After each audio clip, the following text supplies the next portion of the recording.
We live in a strange paradox. We've built machines that can decode the human genome, yet we struggle to understand the human heart.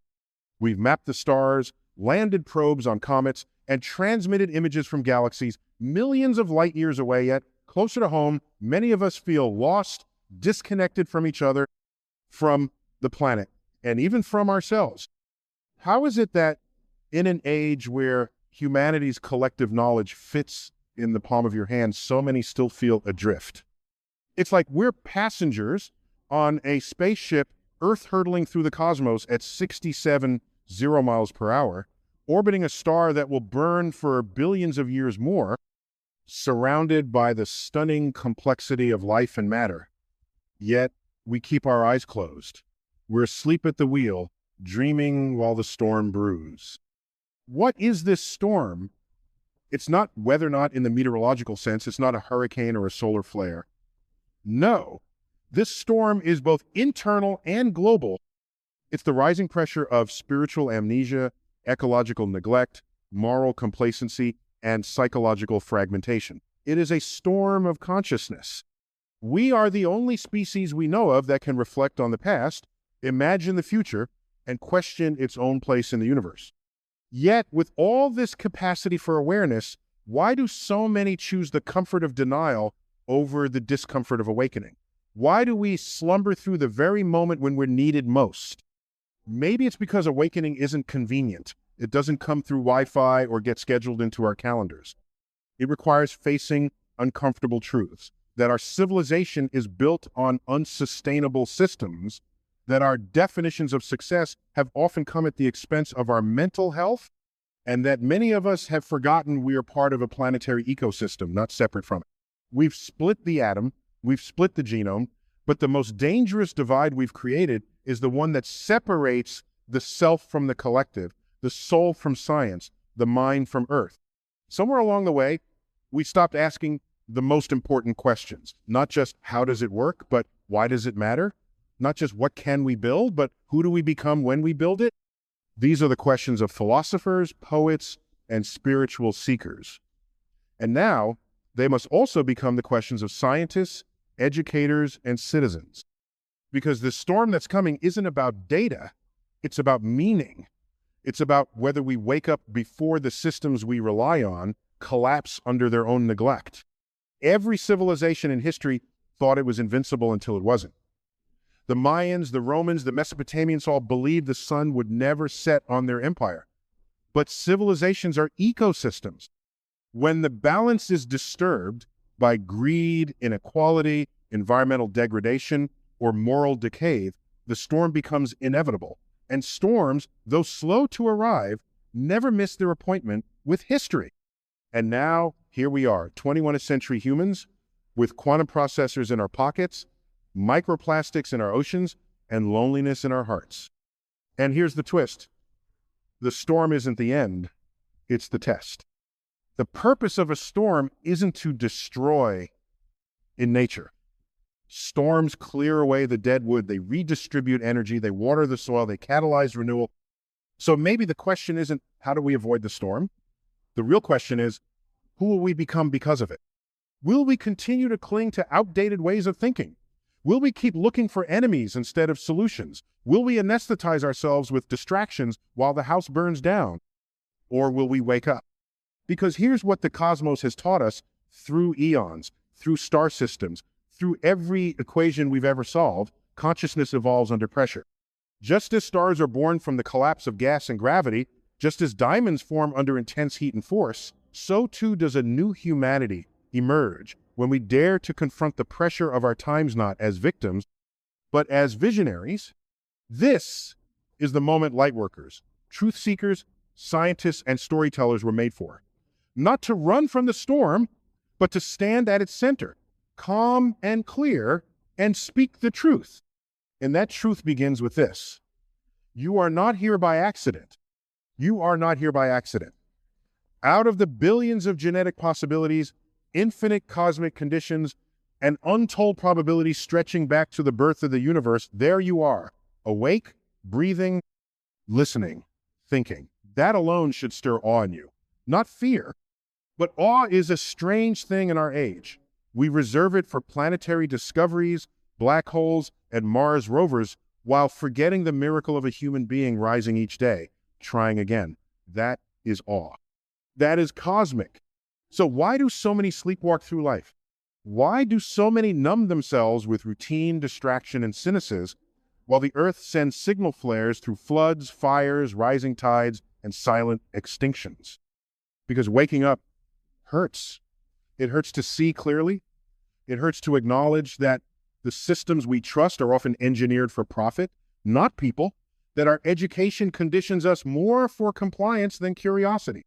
That many of our leaders manage perception, not truth. But pain is not the enemy of awakening. Denial is.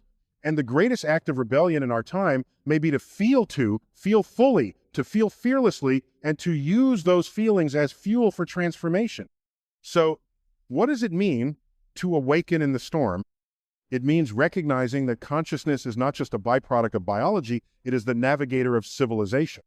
Every invention, every revolution, every great leap humanity has ever made was preceded by a shift in consciousness. A moment where someone said, this doesn't have to be this way, let's change it. The storm, then, is the invitation. And like all cosmic invitations, it does not come politely. It comes through breakdowns of trust, of systems, of narratives we once clung to, and in their collapse, we are left with raw material. Chaos, yes, but also potential. Think of it this way. Our solar system was born from the violent death of another star. A supernova, collapse, debris scattered across light years. And yet, from that violence came the elements that make up your bones, your blood, your brain. You are quite literally stardust reassembled with intention. Now, ask yourself, what new form will this storm give rise to? What new human story waits to be born from this global unraveling? Because, make no mistake, the old story is dying. The story that says we must dominate nature rather than cooperate with it. The story that says competition is our only motivator, that more is always better, and that the worth of a life can be calculated in dollars. That story has hit its limit, and the cracks are everywhere. You see them in our mental health epidemics, in climate refugees, in wealth gaps, so wide they defy comprehension. You see them in the collective fatigue. We all feel the kind of weariness that no vacation can cure because the soul knows when it's not aligned with truth. And yet, amid this decay, sprouts something astonishing. People are waking up, not en masse, not dramatically, quietly, incrementally, like stars flickering into view, one by one in the night sky. Some wake up because their old life collapsed, some because they read something they couldn't unsee, some because they felt a resonancy, a strange sense that they are meant for more than this treadmill of survival. And if you're still watching, still listening, chances are you felt it too. So now we return to the storm. What do? First, we stop pretending we are powerless. The most dangerous myth of all is that one person can't make a difference. But the laws of physics disagree. In chaos theory, the butterfly effect tells us that the smallest actions can ripple across systems. A flap of wings in one part of the world can shift weather patterns across continents. In human terms, a kind word can prevent a suicide. A single book can change the course of a life. A video, this very message, can awaken someone you'll never meet. That's not mysticism. That's mechanics. Energy travels, influence spreads, and you, yes, you are a transmitter. You don't have to become a guru, a hero, or a savior. You just have to become aware. Aware that you are not a bystander in this universe, but a participant in its unfolding. So participate. Speak truth when it's inconvenient. Ask questions when others stay silent. Choose love in a culture that monetizes division. Because while the storm cannot be stopped, it can be navigated. The storm exists not to destroy you, but to reveal what in you is indestructible. We live in the only known corner of the universe where stardust arranged itself to contemplate itself. Think about that. The atoms in your body were forged in stars that lived, died, and exploded long before Earth existed, And yet here you are capable of empathy, curiosity, and love. That is not trivial. That is rare. That is sacred. And it is exactly what the storm requires. This is not just a planetary moment, it is a cosmic one. A test not just of our technology, but of our maturity as a species. Will we graduate from adolescence marked by competition, consumption, and fear into a collective adulthood defined by collaboration, compassion, and vision? That choice is not made by governments or corporations. It is made by individuals, by light workers, by those who dare to stay awake while others sleep. When the telescope was invented in the early 1600s, it changed more than astronomy, it changed our position in the cosmos. For the first time, humans saw moons orbiting Jupiter. This shattered the comforting belief that everything revolved around us. And in that moment, we had a choice: deny the evidence or expand our understanding. Today, we face a similar choice, not from a telescope, but from an inner lensa widening of perception that forces us to confront a new, inconvenient truth. The center is shifting again. This time, not from Earth to Sun, but from ego to ecosystem, from me to we, from isolated individual to interconnected whole. And again, we are tempted to resist, but you didn't come here to resist truth, you came here to evolve with it. The storm on the horizon isn't a celestial body. It's a human reckoning, a reckoning with how we treat one another, how we treat the earth, and how we treated meaning itself as something optional. Replaceable, ignorable. We built towers of glass and steel, but many can't find a window into their own soul. We've charted the behavior of quarks and galaxies, but fumble to articulate why we feel so empty in the glow of blue light. We talk about artificial intelligence with reverence, yet have not finished exploring natural intelligence, the intelligence of compassion, intuition, and collective purpose. And that brings us to the heart of this storm. It is not about what's coming from outside, it's about what's been ignored inside. We have mastered the art of distraction, but forgotten the discipline of reflection. We chase success, but rarely define what a meaningful life looks like. We know how to broadcast ourselves, but not how to listen to the planet, to each other, to the small, still voice within. And that's why so many are asleep, because it's easier to dream of success than to wake up to responsibility. But again, and I cannot stress this enough, the storm is not your punishment. It is your teacher. It is nature's way of recalibrating, not with vengeance, but with intelligence.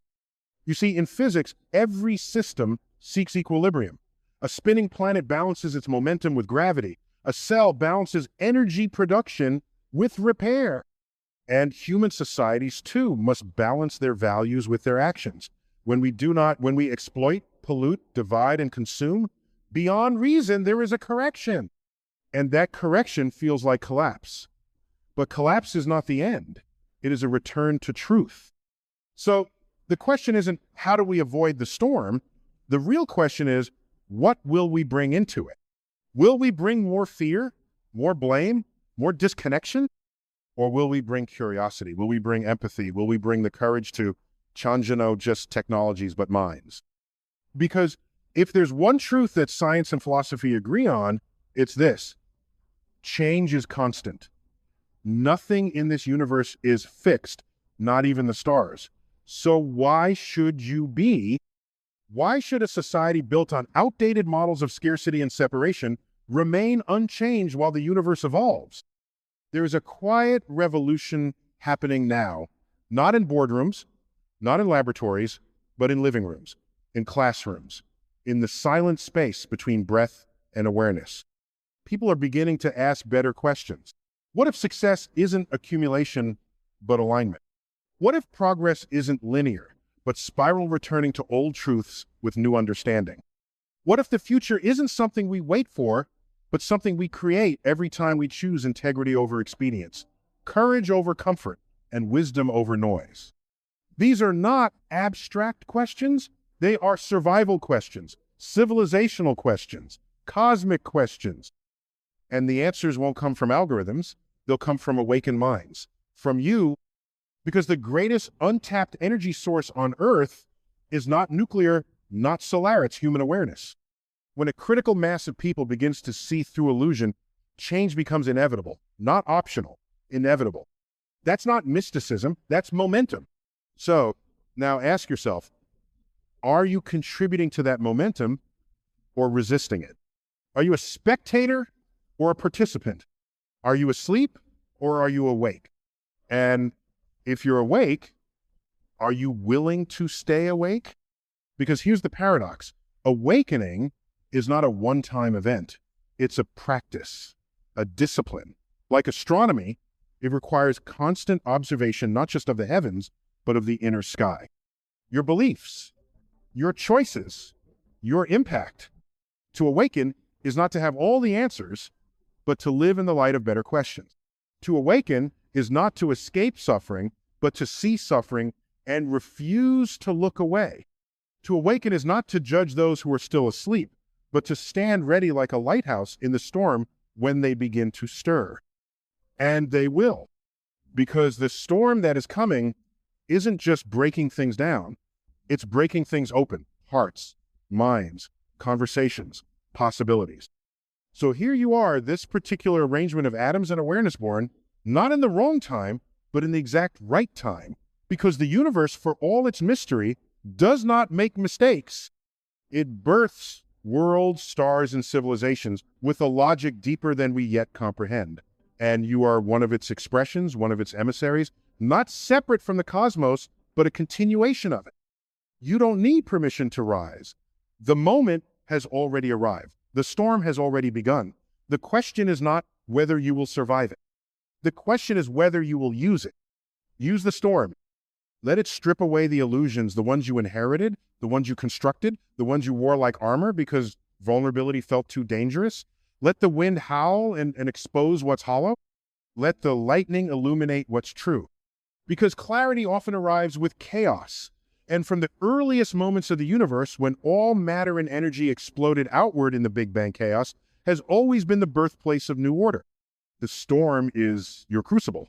And the beauty of a crucible is that it transforms without apology. It doesn't ask if you're ready. It doesn't wait for your schedule to open. It simply arrives and asks, will you burn away the false or cling to it? This isn't about being heroic in the Hollywood sense. It's about being honest in the human sense, about admitting that our species, for all its brilliance, has made some grave miscalculations.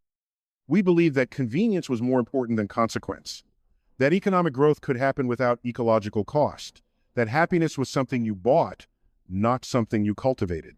We built faster networks but slower minds, globalized trade but not empathy. And now the pressure is mounting. Climate change is no longer a forecast, it's a lived experience. Inequality isn't a statistic, it's a fracture. Technology grows more intelligent by the hour, yet we fail to ask whether it makes us wiser. But in every collapsing system, there is an opportunity for emergence. This is the great paradox of entropy. Even as disorder increases, new structures can evolve if we're willing to redesign the equation. And that begins not with governments or corporations, but with individuals, with consciousness. You, for example, are a neural network, 86 billion neurons, 100 trillion synaptic connections, all capable of thinking beyond survival, beyond fear, capable of imagination, of compassion, of choosing to respond instead of react, to build instead of break. You are a galaxy's worth of potential, compressed into the frame of a human life. And what will you do with that? Because the storm will not ask who you voted for, what title you held, or how many followers you had. It will ask, did you evolve? Did you awaken? Did you make your life a signal of hope in a world drowning in noise? And that's where we pivot from awakening to action. You see, in astrophysics, the most powerful phenomena occur not in isolation, but in collision. Galaxies merge, stars devour each other. And from those encounters, new forms are born. The same is true of us. We are not meant to evolve alone. You're part of a broader emergence, a collective mind rising like steam from a boiling planet. Scientists, artists, healers, skeptics, visionaries, light workers, many names, one current, And when currents align, they become rivers. When rivers converge, they reshape landscapes. That is your power not as a lone voice, but as a harmony within a chorus, a resonance within a field. Because what we face is not just a crisis of climate or economy, it's a crisis of meaning. And meaning is not manufactured, it's co-created. So find your collaborators. They may not look like you, think like you, or speak your language, but if their hearts beat for truth, if their vision is toward healing, if their courage matches yours, then you are kin, co-authors of a new chapter for Earth. And when you unite, not in uniformity, but in unity, you'll generate a field of consciousness so powerful, even chaos must pause. And so we reach the end of this chapter, yet it's not really an end, it's a beginning. What we face now is not merely a cosmic storm, it is a reckoning with ourselves, with our systems, and with the very nature of existence. The storm, as it rages, is not here to punish us. It is here to remind us that we are not just passive passengers in the universe. We are active participants in the story of life.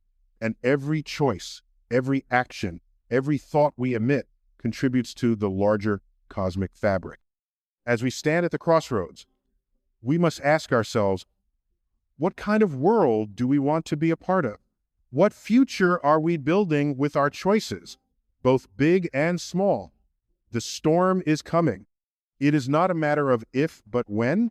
The question is not whether we can avoid it, but how we will face it. Will we face it with fear and retreat, or will we stand tall in the eye of it, embracing the clarity it brings? We have the power to choose. We have the power to awaken.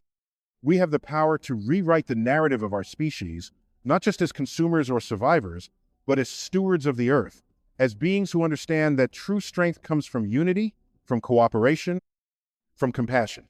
This is the challenge of our time. And here's the truth. The storm is not out there, it is within us. It is the storm of consciousness, the storm of awakening, the storm of possibility. It is the storm that we have the privilege of navigating, not with fear, but with courage. So as the winds howl and the thunder roars, stand firm, stand awake, stand aware. Because the storm is not here to destroy you, it is here to transform us. And when the storm passes, when the clouds part, and the sun shines once more, we will look back and realize that we did not just survive, we evolved. We became who we were always meant to be. Fully awake, fully aligned, and ready to step into a future where we remember that we are not separate from the earth, but an integral part of it. That we are not separate from the cosmos, but a reflection of it. That we are not just individuals, but a collective force of transformation. This is the moment. This is our time. And you are not just here to witness it. You are here to shape it. So stand up, rise, wake up, because the storm is coming, but so are you. And together we will meet it not as victims, but as visionaries. The future is ours to create,